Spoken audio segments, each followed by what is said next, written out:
დღეს 15 აპრილს დაიწყო და ხვალ დასრულდება საქართველოს ჩემპიონატი ბერძნულ-რომაულ ჭიდაობაში 15 წლამდელთა შორის. შეჯიბრი 10 წონით კატეგორიაში იმართება. საქართველოს გამარჯვება საგზურია ევროპისა და მსოფლიოს პირველობაზე საჭიდაოდ. საქართველოს ჩემპიონატს ოზურგეთის მუნიციპალიტეტის სპორტულ გამაჯანსაღებელ დაწესებულებათა გაერთიანება მასპინძლობს. შეჯიბრი ვახტანგ ბლაგიძის სახელობის სპორტის სასახლეში იმართება.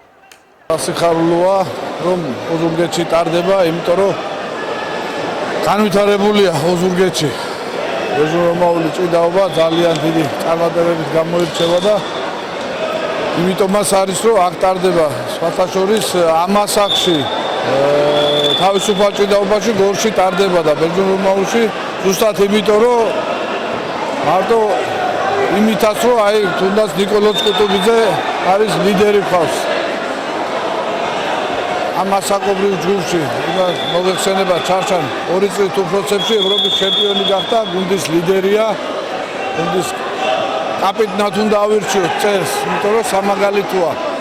და რა თქმა უნდა, მნიშვნელოვანია, იმიტომ რომ პირველი აბიჯებია, პირველი საწყისი დიდი გამარჯვებებისკენ, პირველი ეტაპია და აი პირველი მერცხლები არიან, რო იტყვია რა, აქედან იწყება მათი კარიერა და დიდი წარმატებები.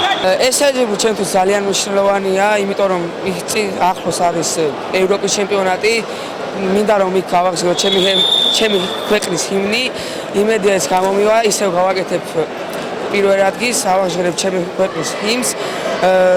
მიხარია რომ ის რომ გუნდის